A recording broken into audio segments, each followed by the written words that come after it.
यदि मणिपुर को नहीं संभाल पा रहा है, देश की मणि को सुरक्षित नहीं रख पा रहा है, वो देश की रक्षा क्या खाक कर पाएगा? इस देश का प्रधानमंत्री गूंगा है, इस देश का प्रधानमंत्री बहरा है। राहुल गांधी, जिनकी तुमने सांसदी छीन ली, जिनका तुमने पद छीन लिया, लेकिन उनका कद नहीं छीन पाए। और हवाई चप्पल वालों को हेलीकॉप्टर में घुमाओगे, किसने मना किया था? गोदी मीडिया ने मना किया था आपको, अंधभक्तों ने मना किया था आपको। आपका झूठ बोलते हो, मीठा मीठा गप गप, कड़वा कड़वा थू थू, और बन जाए तब तुम्हारी, बिगड़ जाए तो विपक्ष की, तो राहुल गांधी की, तो कांग्रेस की। हम तुमको 2024 में सिर्फ इस सत्ता से बेदखल नहीं करेंगे, इस देश की सीमा से भी बेदखल करने का काम करेंगे। और इस बात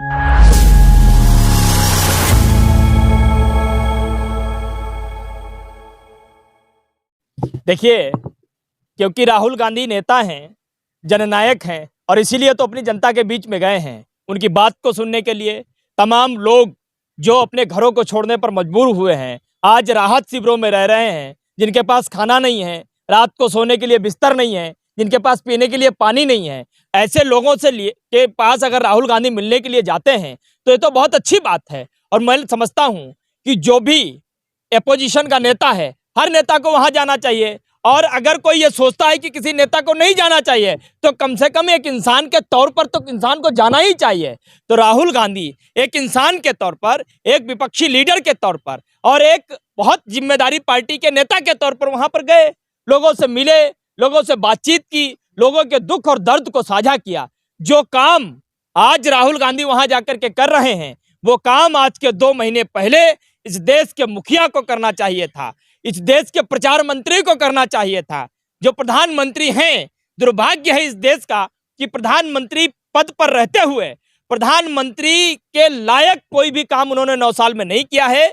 अपनी पार्टी के लिए, अपने संगठन के लिए प्रचार मंत्री का रोल उन्होंने बखूबी निभाया है। 60 दिन से ज्यादा हो गया मणिपुर को जलते हुए, सुलगते हुए, आपस में लोग मारकाट पे उतर आए, लोगों के घरों को तोड़ दिया गया, यहां तक कि मंत्री मिनिस्टर के घरों तक को जला दिया गया।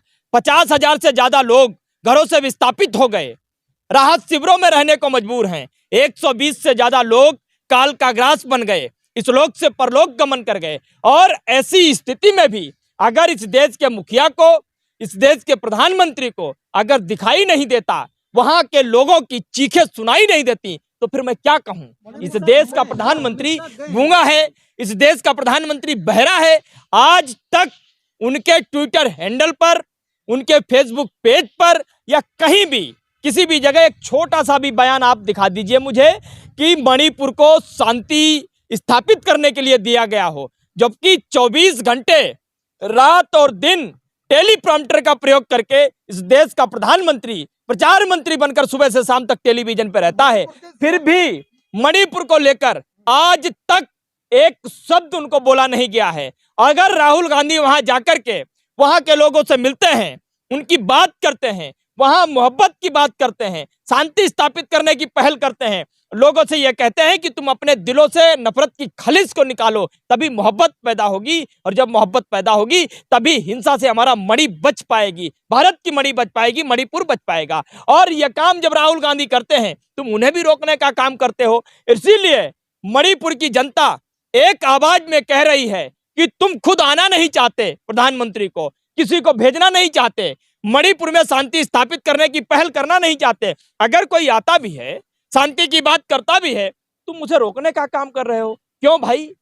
राहुल गांधी, जिनकी तुमने सांसदी छीन ली, जिनका तुमने पद छीन लिया, लेकिन उनका कद नहीं छीन पाए। और उनका कद इतना बड़ा है कि राजनीतिक और संवैधानिक किसी पद पर न होते हुए भी जब वो मणिपुर के बीच गए, तो मणिपुर की जनता को यह लगा कि अब कोई आया है हमारे बीच जो शांति दूत बनकर के आया है, हमारे झगड़े को जो निपटाएगा, हमारी सुलगती हुई कलह को जो निपटाएगा, हमारे यहाँ हिंसा को रोकेगा। और इसीलिए आज तक न्यूज चैनल, जो कि देश का सबसे बड़ा अपने आप को न्यूज चैनल बताता है, उसने एक पोल के माध्यम से सर्वे किया था।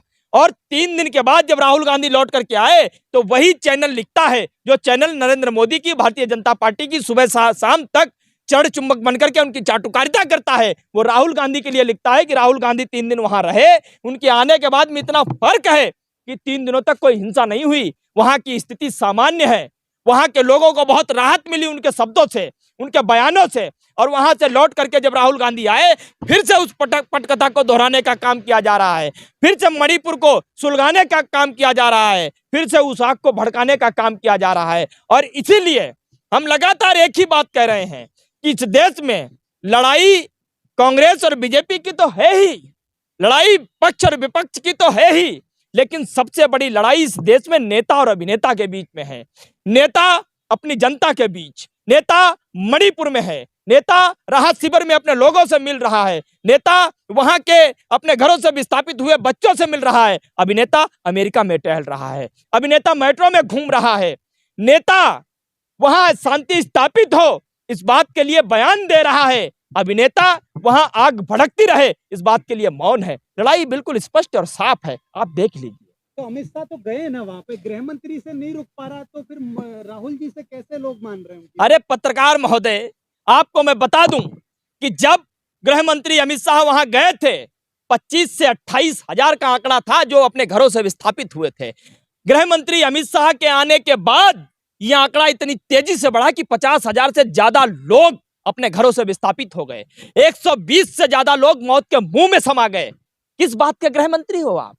अरे जब इस देश का तड़ी पार, जिस पे अंधाधुंध मुकदमे चल चुके हों, जो खुद अपने राज्य से तड़ी पार रहा हो, जो खुद अपने राज्य को नहीं संभाल पाया हो, क्या संभालेगा वो मणिपुर को? और एक बात और बता दूं आपको, जिस गृह मंत्री से जिसने रक्षा की डोर अपने हाथों में थाम रखी है, वो यदि मणिपुर को नहीं संभाल पा रहा है, देश की मणि को सुरक्षित नहीं रख पा रहा है, वो देश की रक्षा क्या खाक कर पाएगा?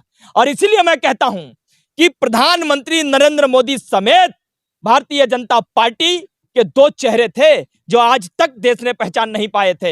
एक चेहरा वो जो चुनाव लड़ने के लिए सिर्फ प्रदेश में जाकर के लंबे लंबे भाषण देता है, जुमले देता है, झूठ पर झूठ बोलता है, और एक चेहरा वो जब प्रदेश को जरूरत है, मणिपुर को जरूरत है प्रधानमंत्री के शब्दों की, प्रधानमंत्री की सहानुभूति की, तब प्रधानमंत्री वो मौन है, प्रधानमंत्री चुप है, प्रधानमंत्री खामोश है। और इसीलिए मैं डंके की चोट पर कहता हूं कि हमारे देश में प्रधानमंत्री नहीं है, और जो अपने आप को प्रधानमंत्री कहता है वो भारतीय जनता पार्टी का प्रचार मंत्री है। और यह बात बिल्कुल झूठ नहीं है, यह बात स्पष्ट और साफ दिखाई देती है।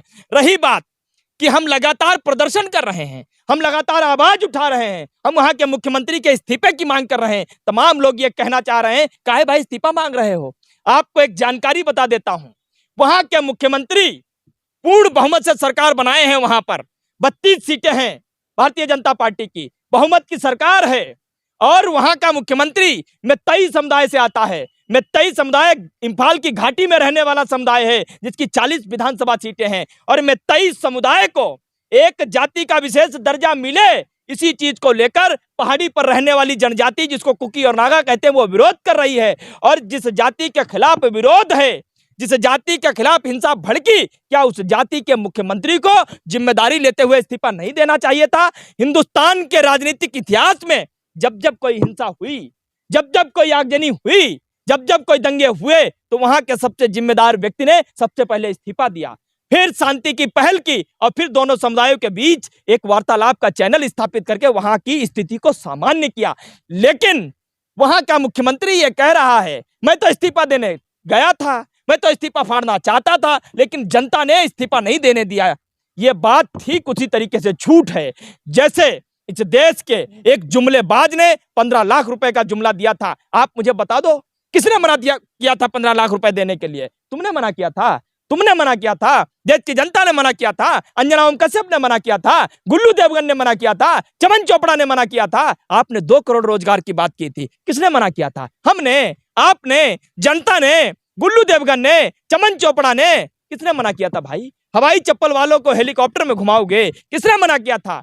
गोदी मीडिया ने मना किया था आपको, अंधभक्तों ने मना किया था आपको, गोबर पात्रा ने मना किया था आपको? नहीं भाई, अरे गजब का झूठ बोलते हो, मीठा मीठा गप गप, कड़वा कड़वा थू थू, और बन जाए तब तुम्हारी, बिगड़ जाए तो विपक्ष की, तो राहुल गांधी की, तो कांग्रेस की। अरे प्रधानमंत्री जी, तुम्हारा जो चेहरा था, दोहरा चेहरा, गिरगिट की तरह जो तुम रंग बदलते हो, बहरूपियों की तरह जो तुम रंग बदलते हो, आज वो देश की जनता के सामने स्पष्ट और साफ दिखाई दे रहे हैं। और इसलिए मणिपुर की जनता इस बात को कह रही है, जैसे कर्नाटक की जनता ने जवाब दिया, हिमाचल प्रदेश की जनता ने जवाब दिया, आज मणिपुर की जनता कह रही है कि जिस तरीके से तुमने मणिपुर को जलने दिया, जिस तरीके से तुमने मणिपुर को सुलगने दिया, जिस तरह से तुमने 50,000 लोगों को घरों को छोड़ने पर मजबूर होने दिया, जिस तरीके से 120 से ज्यादा लोगों को मौत के मुंह में जाने दिया, उसी प्रकार हम तुमको 2024 में सिर्फ इस सत्ता से बेदखल नहीं करेंगे, इस देश की सीमा से भी बेदखल करने का काम करेंगे। और इस बात को बत्ती बना करके प्रधानमंत्री नरेंद्र मोदी और गृह मंत्री अमित शाह मेरी कान में डाल लेना आप अच्छी तरीके से। सर, धीरेन्द्र शास्त्री जो है से ये हिंदू राष्ट्र का मांग कर रहे हैं, भविष्यवाणी भी अच्छा खासा कर रहे हैं, तो देखिए, एक लड़ाई और है इस देश में, एक लड़ाई और है इस देश में। एक तरफ हिंदू हैं, एक तरफ हिंदुत्व है, और हिंदू खतरे में नहीं है, हिंदुत्व खतरे में है। हिंदू 140 करोड़ लोगों का समुदाय है। हिंदुत्व भारतीय जनता पार्टी और आरएसएस का एक समटा हुआ छोटा सा मुट्ठी भर का समूह है, जो अपनी सोच, जो अपनी विरासत, नफरत की विरासत को इस हिंदुस्तान की जड़ों में फैलाना चाहता है। हिंदुस्तान की जड़ों में नफरत फैला करके इस हिंदुस्तान को बांटना चाहता है। और एक तरफ हिंदू है जो भारत जोड़ो वाली सोच को पूरी तरीके से स्थापित करना चाहता है। लड़ाई दो तरीके की है, और हिंदुत्व की सोच को लेकर के तमाम ऐसे बाबा जो लफंडर बन करके घूम रहे हैं, चाहे वो धीरेन्द्र शास्त्री हो, चाहे वो ये यति नरसिम्हानंद हो, चाहे वो साक्षी हो, फलाने ढिमकाने तमाम ऐसे हैं जो इनके टूल किट गैंग का हिस्सा है। ये सब नफरत गैंग के टूल किट हैं, ये सब अमित मालवीय टूल किट के गैंग के सिपाही हैं। और ऐसे सिपाहियों को देश की जनता जवाब देने में सक्षम है, क्योंकि हिंदू एक बहुत बड़ा समुदाय है और हिंदुत्व जो नफरतियों का गैंग है वो मुट्ठी भर है। इन्हें हम खदेड़ने में बहुत आसान से इनको खदेड़ देंगे, कोई बहुत बड़ी बात नहीं। ठीक।